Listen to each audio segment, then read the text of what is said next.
Alhamdulillah. Wassalatu wassalamu ala rasulillah amma ba'd. Wassalamualaikum warahmatullahi ta'ala wabarakatuh. Una sa lahat, tayo ay nagpapasalamat at dumadakila sa Allah, ang Panginoon ng sanlibutan, Panginoon ng mga buhay at Panginoon ng mga patay. At sa Kanya lamang tayo humihingi ng tulong at sa Kanya rin lamang tayo humihingi ng gabay. Naway ang kapayapaan, pagpapala at habag ng Allah subhanahu wa ta'ala ay mapasa Kanyang propeta na si Muhammad sallallahu alaihi wasallam, sa kanyang pamilya, mga kasamahan, at sa lahat ng mga taong tumahak sa matuwid na landas hanggang sa huling araw. Rabbana la tu'akhidna in nasina aw akhtana wa la tuhammilna ma la taqata lana bihi wa'fu 'anna. Wa Allah, naway patawarin mo kami sa mga kasalanan na aming nagawa at huwag mo kaming bigyan ng pagsubok na hindi namin kayang malampasan. Tulungan mo kami sa aming mga pagsubok. Alhamdulillah mga kapatid, sa pananampalataya, tayo ay muling mag-aaral sa buhay ng isa sa mga propeta ng ating Panginoon, ng Allah subhanahu wa ta'ala. Pagpapatuloy natin ang pag-aaral o pagtalakay sa buhay ni Ibrahim alayhi salam, Khalilur Rahman, o ang tinagurian na isa sa pinakamalapit na tao sa Allah subhanahu wa ta'ala, sapagkat siya ay pinili ng Allah subhanahu wa ta'ala para sa ganitong titulo, ang pagiging pinakamamahal mula sa mga nilalang ng Allah subhanahu wa ta'ala. At yung Khalil, ibig sabihin ng Khalil, pinakamahal na nilalang o pinakamalapit. Kung ito ay tatranslate natin sa ating wika, ito ay best friend. Pero pagdating sa Allah subhanahu wa ta'ala, ang pagpili niya kay Ibrahim alayhi salam, ito ay ang pagbibigay ng karapat-dapat na pagkilala ng Panginoon ng Allah subhanahu wa ta'ala sa kanyang isa sa mga pinili na mga tao dito sa ibabaw ng mundo. Tulad ng nabanggit natin nung nakaraan, si Ibrahim ay isa sa mga pinili ng Allah subhanahu wa ta'ala sa mga propeta na ipinadala sa bawat nasyon na kanilang kinabibilangan. Si Ibrahim ay nagkaroon din ng kanyang pamilya. Nagkaroon siya ng asawa sa kanyang kabinataan. At ang una niyang naging asawa o ang naging asawa niya nung siya ay binata pa ay si Sarah. Silang dalawa ay nabuhay bilang isang mananampalataya sa kabila ng pagiging kafir o pagtatakwil ng kanyang ama at ng kanyang mga nasyon sa Allah subhanahu wa ta'ala dahil sa kanilang pagsamba sa ibang mga Diyos-Diyosan. Noong siya ay pinili ng Allah subhanahu wa ta'ala bilang maging propeta o upang maging propeta sa kanyang nasasakupan, ang una niyang dinawahan ay ang kanyang ama na si Azar. At tulad nga ng nabanggit natin, sa halip na tanggapin ni Azar ang da'wa o ang paliwanag ni Ibrahim sa kanya na sambahin ang nag-iisang Panginoon ng Allah subhanahu wa ta'ala, ay nagmatigas ito. At sinabihan pa niya si Ibrahim, "O Ibrahim, kung hindi mo titigilan ang iyong mga sinasabi, ikaw ay aming lalayuan." At dahil nga doon, nagsolo si Ibrahim at hindi niya ipinagpalit ang Allah subhanahu wa ta'ala sa kanyang magulang. Bagkus, sa halip na siya ay tumigil, siya ay nagpakupkup sa Allah subhanahu wa ta'ala at patuloy niyang isinabuhay ang kaisahan ng Allah subhanahu wa ta'ala. Patuloy niyang itinuro ang kaisahan ng Allah subhanahu wa ta'ala, maging sa mga nasyon o maging doon sa kanyang mga kapitbahay, kanyang mga kaibigan at kanyang mga relatives na noon ay sumasamba sa mga ribulto na kanilang ginagawa at ribulto na kanilang hinahandugan ng pagkain, inaalayan at kung ano-ano pang mga gawaing pagsamba na ito ay dapat ilaan lamang sa nag-iisang Panginoon. Ang Panginoon na hindi nangangailangan ng pagkain, Panginoon na hindi nangangailangan ng inumin. Panginoon na hindi nangangailangan ng pagtulog. Panginoon na hindi nangangailangan ng pahinga. Panginoon na hindi nakakaramdam ng kahit antok man lamang. Ito ay walang iba kundi ang Allah subhanahu wa ta'ala, ang nag-iisa, ang palaging gising, ang pinakamalakas sa lahat, ang walang pangangailangan at walang katulad. Laisa kamithlihi syai'un wa huwas sami'ul basir. Ang Allah subhanahu wa ta'ala na walang katulad kahit ano pa mang bagay, at siya ang lubos na nakakarinig at lubos na nakakakita sa lahat ng sitwasyon ng mga mananampalataya at ng mga nilalang dito sa ibabaw ng mundo, maging sila man ay buhay sa ibabaw ng lupa o nasa ilalim ng kanilang mga libingan pagkatapos ng kanilang buhay dito sa ibabaw ng mundo. Mga magulang, mga kapatid, mga alipin ng Allah subhanahu wa ta'ala, tunay na ang buhay ni Ibrahim kasama ng kanyang nasyon ay punong-puno ng aral.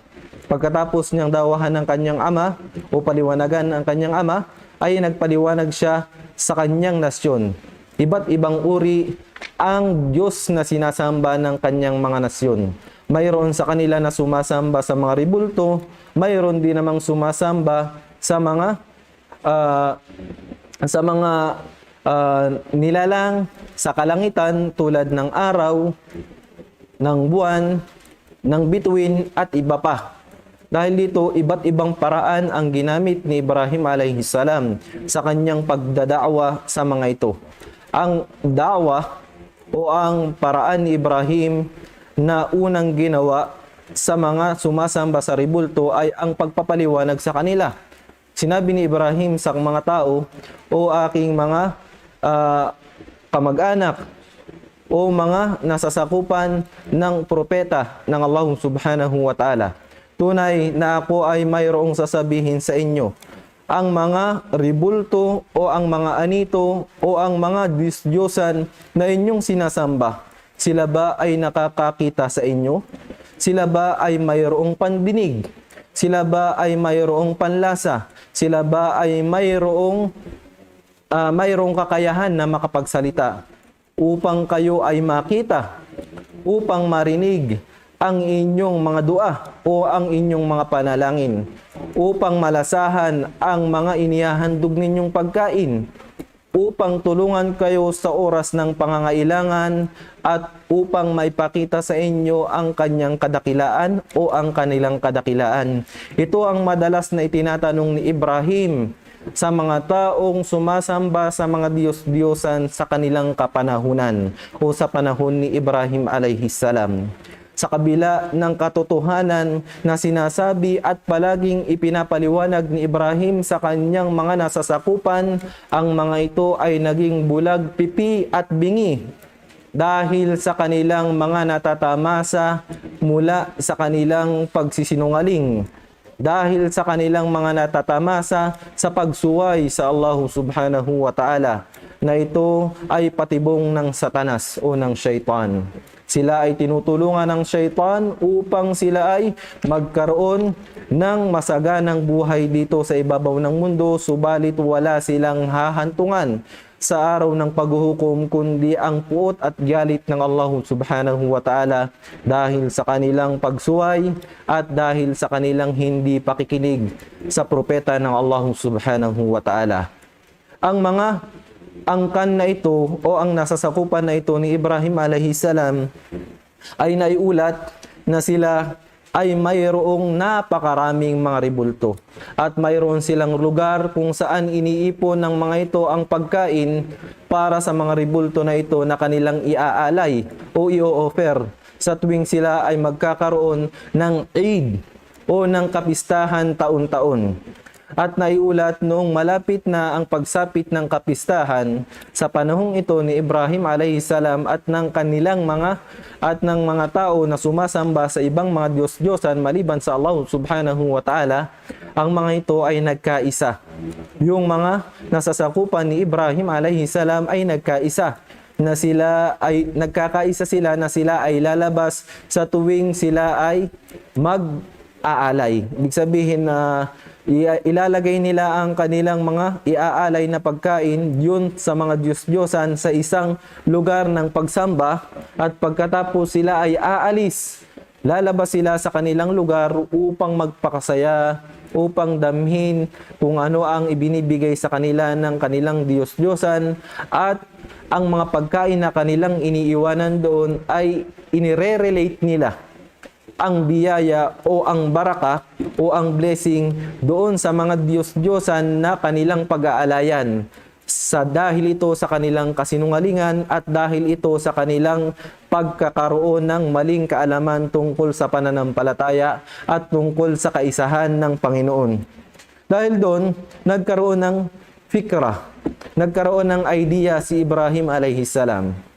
Ito yung kumbaga iniisip ng mga nasyon o nasasakupan ni Ibrahim na mayroong kamalian kay Ibrahim. Pero dahil sa si Ibrahim ay propeta ng Allah subhanahu wa ta'ala, nagkaroon siya ng pagkakataon. Noong umalis ang mga tao na nakakakita sa mga ribultong ito na kanilang ginawa, ay isa-isang isinagawa ni Ibrahim alayhi salam ang kanyang nais ipakita sa mga nasasakupan niya. Katunayan na ang mga ribultong ito ay walang magagawa. Katunayan na ang mga ribultong ito ay bato lamang. Katunayan na ang mga ribultong ito ay walang kapangyarihan o walang karapatan na magkaroon at kilalanin ng anumang kakayahan na ito ay nararapat lamang sa isang Panginoon. Ginawa ni Ibrahim, siya ay kumuha ng palakol at pagkatapos ay isa-isa niyang tinanggalan ng ulo ang mga ribulto na sinasamba ng kanyang mga nasasakupan. At pagkatapos nun ay itinira niya yung pinakamalaking ribulto. At pagkatapos nun ay nilagay niya yung palakol na ito doon sa tabi ng malaking ribulto na yun. At ganun nga, pagkatapos ng mga nasyon ni Ibrahim o ng mga angkan ni Ibrahim na magpakasaya sa labas ng kanilang lugar, ay sila ay muling bumalik doon. Binalikan nila ang kanilang mga Diyos-Diyosan. Subalit, alhamdulillah, la hawla wala quwwata illa billah, ang kanilang nadatnan ay ang mga Diyos-Diyosan na sira, mga Diyos-Diyosan o mga ribulto na wala ang kumpletong parte ng kanilang mga larawan o ang kanilang mga katawan, at mga ribulto na ito ay hindi makapagsasalita kung sino ang gumawa ng bagay na iyon sa kanila. Pinakita ni Prophet Ibrahim alayhi salam ang kakayahan ng isang tao na nararapat mas kilalanin kaysa sa mga ribulto na ito.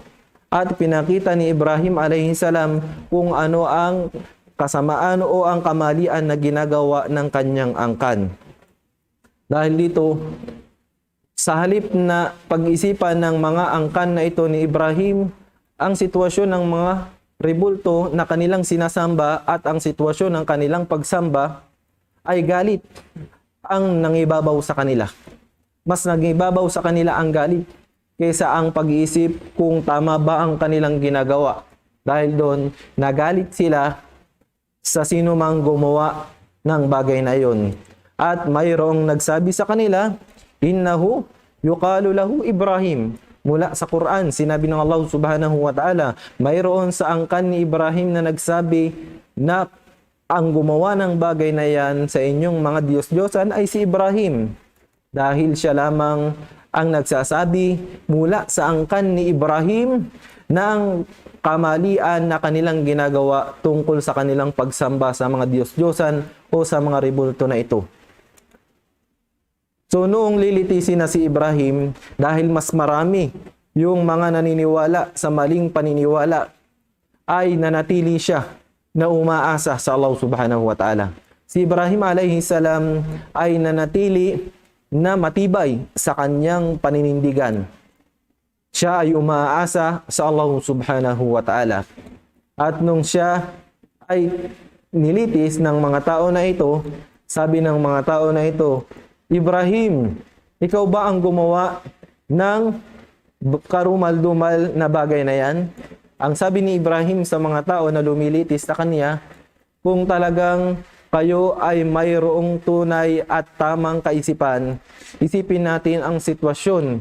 Bakit hindi ninyo itanong sa mga Diyos-Diyosan o sa mga ribulto na yan kung sino ang pumatay sa kanila o kung sino ang sumira sa kanila?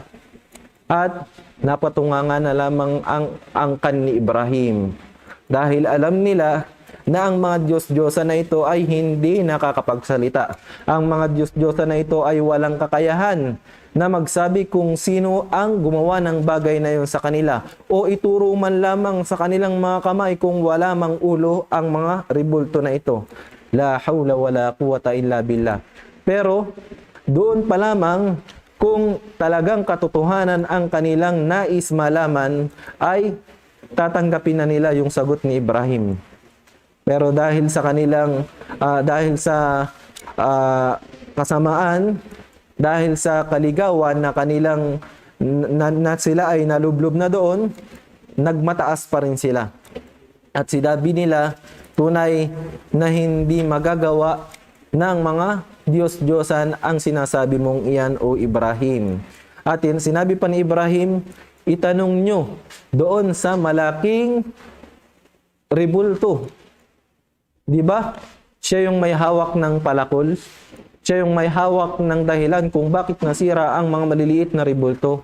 At ito ang katalinuhang ipinahayag o itinuro ng Allah subhanahu wa ta'ala kay Ibrahim upang malaman ng mga tao ang kanilang kamangmangan at ang kawalan ng kaalaman tungkol sa kaisahan ng Allah subhanahu wa ta'ala. Pero sila ay nagalit, ipinagpatuloy nila at kanilang ginamit ang kanilang kapangyarihan.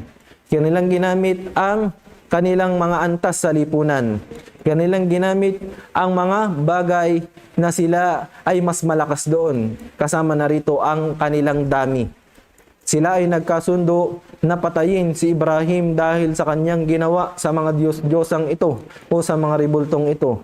At sila ay nagkaisa na gumawa ng isang lugar upang doon ay litisin si Ibrahim alayhi salam.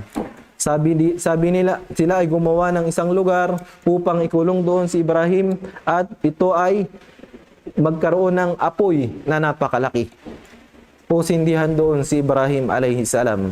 At alam natin na ito ay nabanggit sa Quran ng Allah subhanahu wa ta'ala nung sila ay nagkaroon ng kumbaga nalaman nila, napahiya sila sa harapan ng karamihan sa mga tao dahil ang nag-iisa na si Ibrahim alayhi salam na nagsasabi ng katotohanan ay lumalabas ang kanyang ang tibay ng kanyang hujjah o ang tibay ng kanyang pangatwiran.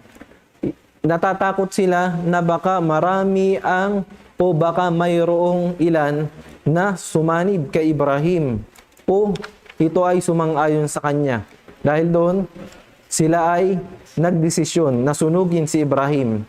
Pero anong sabi ng Allah subhanahu wa ta'ala? Qulna ya naru kuni bardaw wa salaman ala Ibrahim. Nung ihahagis na ng mga taong ito, si Ibrahim alayhi salam sa napakalaking apoy, ay nanatiling umaasa si Ibrahim alayhi salam sa Allah subhanahu wa ta'ala. Sa halip na siya ay malungkot, lalong lumakas ang pag-asa ni Ibrahim alayhi salam dahil kahit siya ay nag-iisa noong sitwasyon na yun, alam niya na ang pinakamalakas, ang pinakadakila sa lahat, ang Panginoon na hindi nang iiwan, ang Panginoon na palaging nakamasid, ang Panginoon na palaging dumidinig sa lahat ng mga nilalang na dumudulog sa Kanya ay kasama niya. Ito ay walang iba kundi ang Allah subhanahu wa ta'ala. Naniniwala siya sa kanyang sarili na ang minamahal ng Allah subhanahu wa ta'ala at nagmamahal sa Allah subhanahu wa ta'ala at nagtutuwa ang kaisahan ng Allah subhanahu wa ta'ala ay hindi kailanman pababayaan ng Allah subhanahu wa ta'ala. Dahil nga dito ay ang Allah subhanahu wa ta'ala ang gumawa ng paraan upang hindi maramdaman ni Ibrahim ang kahit anumang kasamaan o kahit anumang sakit doon sa apoy na pinaghagisan sa kanya. Anong sabi ng Allah subhanahu wa ta'ala sa pinakamalapit na kahulugan? Sabi ng Allah, sabi namin, "Qulna ya nar." Sabi ng Allah subhanahu wa ta'ala, "O apoy, ikaw ay maging malamig at maging payapa para kay Ibrahim. Huwag mong dadampian ng init si Ibrahim. Pangalagaan mo si Ibrahim mula sa init na maaaring maramdaman niya sa iyo, o apoy." Dahil dito, makikita natin ang pangangalaga ng Allah subhanahu wa ta'ala. At makikita natin doon ang kumpletong pagbibigay ng utos ng Allah subhanahu wa ta'ala sa kanyang mga nilalang. Maging sa apoy na poprotekta sa alipin ng Allah subhanahu wa ta'ala. Sa isa sa mga propeta ng Allah subhanahu wa ta'ala. Kung tutuusin natin, pwedeng sabihin ng isang nilalang, "O apoy, ikaw ay maging malamig." Di ba? Kung ito ay magiging malamig, maaaring yung lamig na ito ay makasama doon sa tao na makakaramdam ng apoy na yon. Pero kinumpleto ng Allah subhanahu wa ta'ala, sabi niya, "Bardaw wa salama." Ikaw ay maging malamig at payapa para kay Ibrahim. Payapa na hindi nagdudulot ng anumang kasamaan o ng anumang pinsala kay Ibrahim alayhis salam. So ito yung kumbaga ito yung kainaman na makikita natin mula sa pakikitungo ng isang alipin, isa sa mga propeta ng Allah subhanahu wa ta'ala na lubos na umasa sa kanya, at kung papaano pinapakitunguan ng Allah subhanahu wa ta'ala ang mga nilalang na lubos na umaasa sa kanya. Maging ang mga bagay na kinatatakutan ng mga normal na tao, ito ay hindi pababayaan ng Allah subhanahu wa ta'ala na maging sagabal o maging parusa sa sinuman ang sumunod sa Allah subhanahu wa ta'ala. So dito, makikita natin marami sa mga scholar natin ang nagbigay ng kanilang mga opinyon tungkol sa aya na ito na nabanggit natin, kung papaano naging mainam ang pagtugon ng Allah subhanahu wa ta'ala sa pangangailangan at sitwasyon ng kanyang alipin, ng kanyang khalil na si Ibrahim alayhi salam.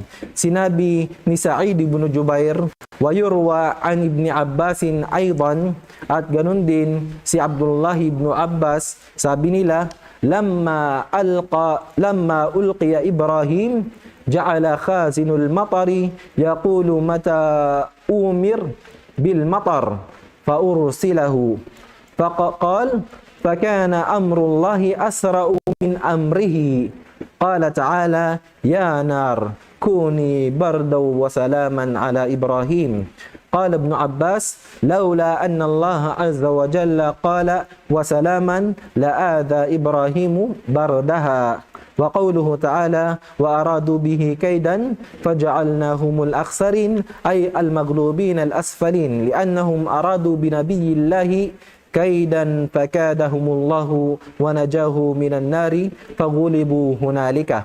Sabi ni Sa'id ibn Jubair at ni Abdullah ibn Abbas radhiyallahu anhuma, noong si Ibrahim alayhi salam ay inihagis ng kanyang angkan sa apoy, sinabi ng Khazinul Matar, kumbaga isa sa mga anghel ng Allah subhanahu wa ta'ala na nagdadala ng ulan, tubig ulan mula sa kalangitan, mata umir bil matar paursilahu. Kailan ako uutusan ng Allah subhanahu wa ta'ala na umulan o paulanin? Dahil dito ay papaulanin ko, or kumbaga papaulanin yung langit nang sa gayon ay matulungan si Ibrahim. Pero sabi dito, qal fakana amrullahi asra min dhalik min amrihi. Makikita natin na ang sitwasyon o ang utos ng Allah subhanahu wa ta'ala ay mas mabilis kaysa doon sa iniisip ng isa sa mga nilalang ng Allah subhanahu wa ta'ala. Sapagkat sinabi lang ng Allah subhanahu wa ta'ala at sasabihin lamang ng Allah subhanahu wa ta'ala ang bagay na gusto niyang sabihin o bagay na gusto niyang mangyari, ito ay wala pang isang kisap mata. Mas mabilis pa sa kidlat, mas mabilis pa sa kulog, mas mabilis pa sa kisap mata na ito ay mangyayari. Sinabi ni Abdullah ibn Abbas, laula, kung hindi lamang sinabi ng Allah subhanahu wa ta'ala ang wasalama at mangyari na ikaw ay maging payapa o apoy, maaaring naapektuhan na ng sobrang lamig si Ibrahim alayhi salam. Maaaring makaramdam ng kasamaan si Ibrahim alayhi salam kung sobrang lamig ang kanyang maramdaman. At sabi ng Allah subhanahu wa ta'ala bilang karugtong ng aya na iyon, wa aradu bihi kaidan faj'alnahumul akhsarin. At gusto ng mga angkan na ito ni Ibrahim sa pagtapon o paghagis sa kanya sa apoy na ito ay upang siya ay magawa ng kasamaan, upang may pakita sa mga tao na si Ibrahim ay walang magawa sa kanila dahil mas marami sila. Pero anong nangyari?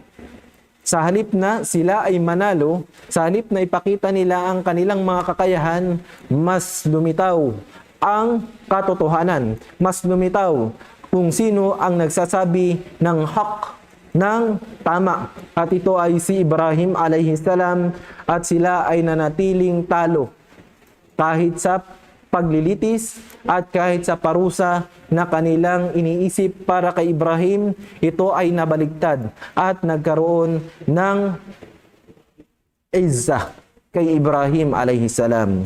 Nagbigay ng antas para kay Ibrahim alayhi salam.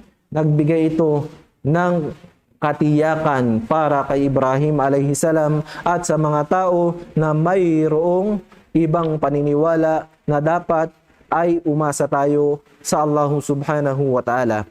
Al-jaza'u min jinsil amal. At dahil dito, nakita natin paano nila kumbaga pinakita kung paano haharapin ang isa sa mga propeta ng Allah subhanahu wa ta'ala. La ilaha illallah. Napaka lupit ng angkan na ito ni Ibrahim alayhi salam. Sabi ng isa sa mga maalam, ajjajun nar azimatan wa banaw binaan aliyan wa rafa'uhu ilayhi wa ramaw bihi ila asfal farafa'ahu Allah wa ja'alahum fid dunya minas safilin wa fil uqba minas safilin. Sabi ng isa sa mga maalam, sabi ni Ibni al-Allama al-Qami, sabi niya tungkol doon kung paano nila paano nila ginawa yung paghahagis kay Ibrahim alayhi salam sa apoy na ito. Sila ay nagsindi ng napakalaking apoy at sila ay gumawa ng isang mataas na gusali at warafa'uhu ilayhi at itinaas si Ibrahim doon sa mataas na gusali at siya ay inihagis mula doon sa mataas papuntang sa ibaba. Pero ang Allah subhanahu wa ta'ala nakatulong o tumulong kay Ibrahim alayhi salam, ay iniangat si Ibrahim alayhi salam mula doon sa kanilang pagkakahagis at dahil doon sila ay naging pinakamababa dito sa dunya. Yung mga naghagis kay Ibrahim alayhi salam, sila yung naging mababa dito sa dunya at mababa sa paningin ng Allah subhanahu wa ta'ala. So, tulad nga ng nasabi natin kanina lamang na kahit ano pa man ang kanilang gawin o kahit anong gawin ng mga taong nasa kamalian upang itama ang kanilang kamalian hanggat sa kanilang daladala ang kamalian na kanilang paniniwala, ay hindi sila magtatagumpay. Maging ito man ay kufur o pagtatakwil sa Allah subhanahu wa ta'ala, maging ito man ay shirk o pagtatambal sa Allah subhanahu wa ta'ala, o maging ito man ay bid'ah o ang sasagawa ng makabagong katuruan tungkol sa pananampalataya kapag ito ay kanilang daladala sa paningin ng Allah subhanahu wa ta'ala at sa paningin ng mga mananampalataya at maging mga tagasunod ng Allah subhanahu wa ta'ala mula sa mga malaika, ay hindi sila magtatagumpay sapagkat ang Allah subhanahu wa ta'ala ang pinakapatas, ang pinakamaalam, at siya ang nagbibigay ng pinakakatamtaman at pinakaayos na hukom o paglilitis sa lahat ng sitwasyon. Ito ang buhay ni Ibrahim alayhi salam na nakaranas ng isa sa pinakamahirap na maaring parusa, pero pinadali ito ng Allah subhanahu wa ta'ala. At mayroon din sitwasyon na si Ibrahim alayhi salam ay nagkaroon ng pakikipagtalo o nagkaroon siya ng sitwasyon na dinawahan niya. So yun yung unang pagdadawa ni Ibrahim, ang pagdadawa sa angkan na sumasamba sa mga ribulto. At napatunayan ni Ibrahim na ang mga ribultong ito ay Diyos-Diyosan na hindi dapat sambahin. Alhamdulillah, sa tulong ng Allah subhanahu wa ta'ala ay pinanatili niya ang kaligtasan ng kanyang propeta at ng alipin na sumasamba sa kanya. Nagkaroon ng pagkakataon na siya ay nagdaawa o nagpaliwanag sa mga tao na sumasamba sa mga kaukab o doon sa mga bituin sa kalangitan, na ito ay nabanggit sa Quran ng Allah subhanahu wa ta'ala. Ang tawag sa kanila ay yung mga saiba o sabi'ah. Sila ay yung mga tao na sumasamba sa mga nilalang ng Allah subhanahu wa ta'ala sa kalangitan, tulad ng bituin, araw, at ng bituin, buwan at araw. So, noong una, pinakita ni Ibrahim, sabi ni Ibrahim alayhi salam, siya ay pumunta sa mataas na lugar. At nung nakita niya ang bituin, sabi niya, itong bituin na ito ang aking Panginoon, sapagkat ito ay nagniningning sa kalangitan at nagbibigay ng liwanag. Pero noong ito ay nawala, sabi ni Ibrahim, hindi ito ang aking Panginoon, sapagkat ang aking Panginoon ay hindi nawawala. At pagkatapos dumating naman yung buwan, pagsapit ng gabi. Sabi ni Ibrahim alayhi salam, itong buwan na ito ang aking Panginoon, sapagkat ito ay mas maganda kaysa sa bituin. Pero nung nawala ang gabi o lumipas ang gabi, sabi ni Ibrahim, hindi ito ang tunay kong Panginoon o hindi ito ang aking Panginoon, sapagkat ito ay nawawala, ito ay lumilipas.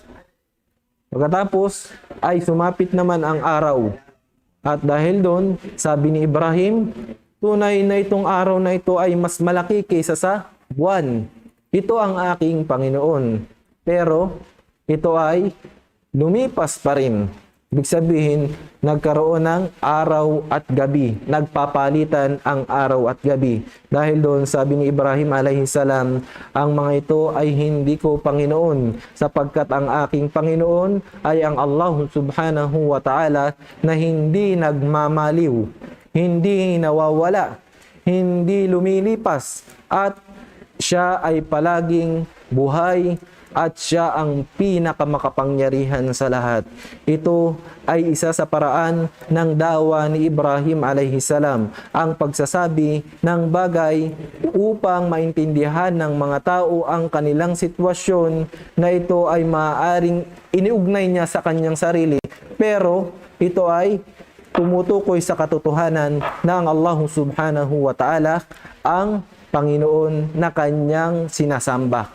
At ayon sa mga scholar, sabi ng ilan sa mga Sabi ng ilan na ito ay kasinungalingan na sinabi ni Ibrahim, subalit ito ang pamamaraan na itinuro ng Allah subhanahu wa ta'ala kay Ibrahim alayhi salam na maaari din naman natin itong subukan o maaari natin itong gamitin sa sitwasyon ng ating pangangailangan kung tayo ay nagpapaliwanag tungkol sa kaisahan ng Allah subhanahu wa ta'ala at alinman sa ating gagawin tungkol sa ating pananampalataya.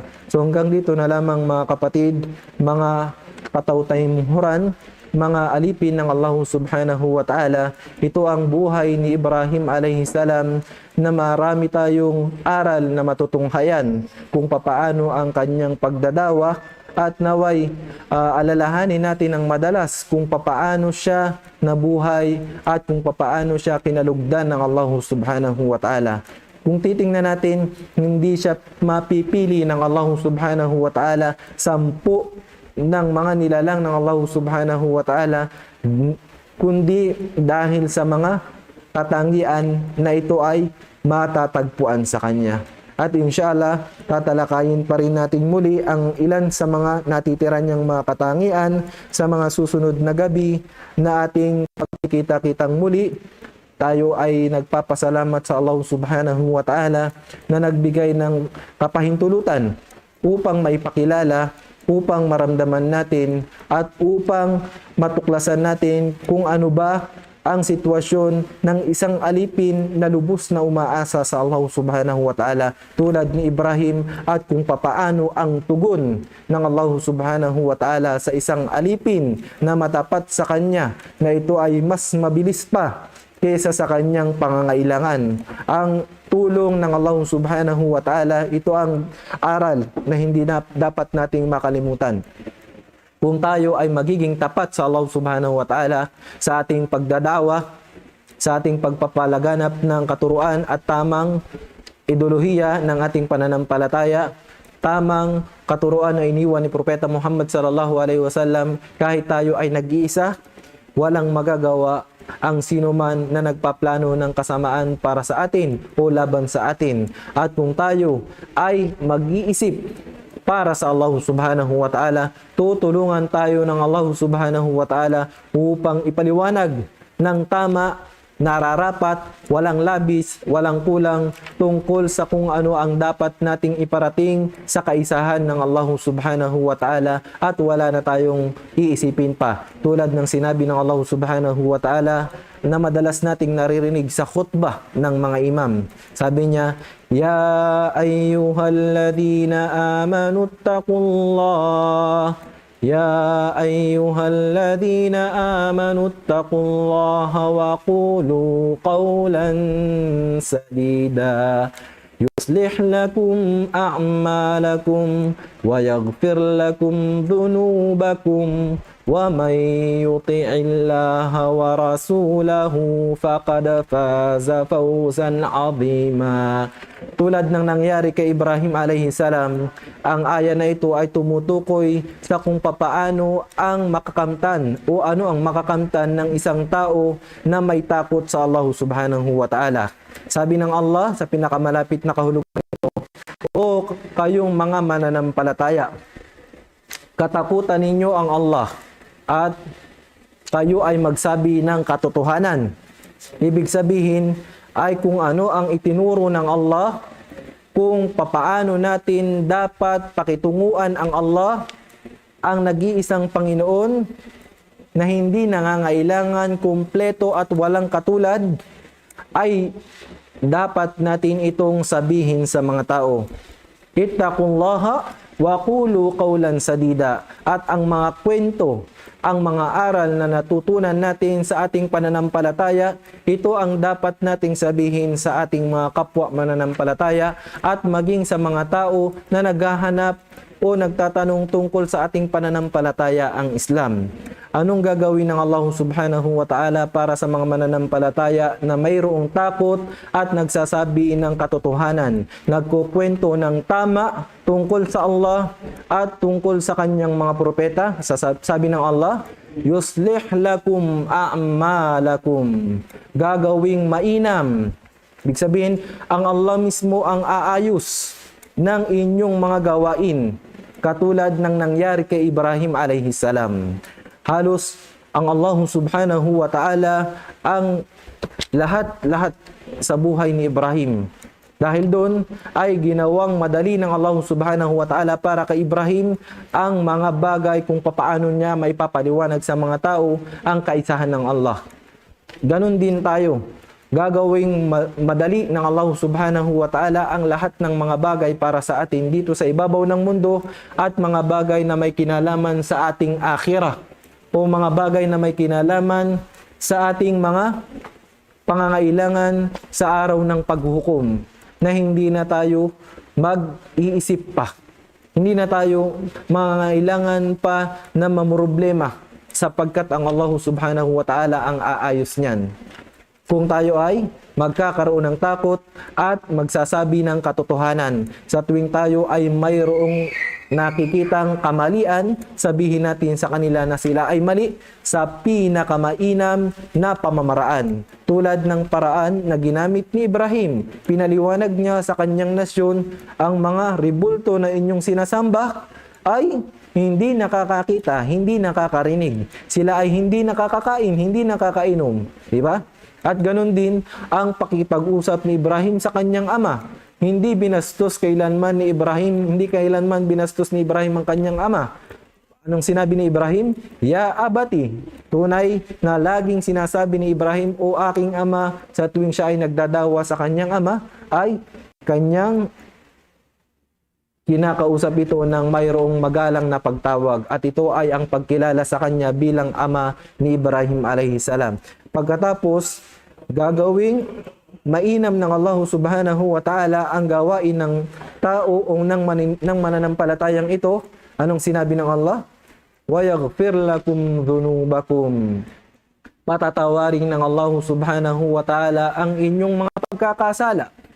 Dahil ang katotohanan, kahit inam na nilalang sa balat ng lupa, siya ay nagkakamali din. Siya ay nagkaroon din ng kamalian. Maliban lamang sa mga prinotektahan o pinangalagaan ng Allah subhanahu wa ta'ala mula sa kanyang mga propeta. Kasama na si Muhammad sallallahu alaihi wasallam at ang kanyang mga kapwa propeta. Patatawarin ng Allah ang inyong mga gawain. وَيَغْفِرْ لَكُمْ ذُنُوبَكُمْ وَمَنْ يُطِعِ اللَّهَ وَرَسُولَهُ فَقَدْ فَازَ فَوْزًا عَظِيمًا. At sino man ang sumunod sa Allah at sa kanyang propeta, na nakita natin ang buhay ni Ibrahim, ang buhay ni Prophet Muhammad sallallahu alaihi wasallam at kung papaano siya nagdawa sa atin. Sabi ni Prophet Muhammad sallallahu alaihi wasallam na siya ay nag-iwan ng napakaliwanag na din para sa atin. Kung sino man ang panghawakan ito, wala siyang poproblemahin sapagkat nasa kanya ang kaligtasan dito sa mundo at sa kabilang buhay kung siya ay susunod kay Muhammad sallallahu alaihi wasallam na propeta ng Allah subhanahu wa ta'ala. Sabi ng Allah, sino man ang sumunod sa Allah at sa kanyang propeta, sila ang magtatagumpay dito sa mundo, tulad ng tagumpay na nangyari kay Ibrahim sa kabila ng napakaraming tumutuligsa sa kanya sa kapanahunan niya, at ganun din sa mga propeta ng Allah subhanahu wa ta'ala at sa mga mananampalataya na magpapatuloy ng matuwid na pagkilala sa Allah subhanahu wa ta'ala at pagsasabi ng katotohanan sa mga aral ng ating pananampalataya. No, hanggang dito na lamang po mga magulang, mga kapatid sa pananampalataya, naway nakapulutan natin ng aral ang parting ito ng buhay ni Ibrahim alayhi salam at ang ilan pa na maaari nating matalakay sa susunod nating pagtalakay. Barakallahu fikum wa jazakumullahu khairan. Wa akhiru da'wana alhamdulillahi rabbil alamin. Assalamu alaikum warahmatullahi ta'ala wabarakatuh.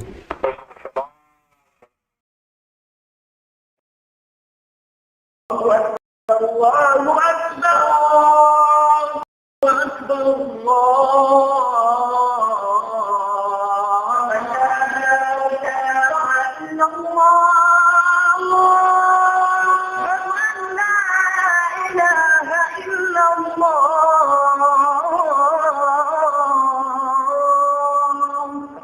ومن أحسن قولا ممن دعا إلى الله وعمل صالحا وقال إنني من المسلمين.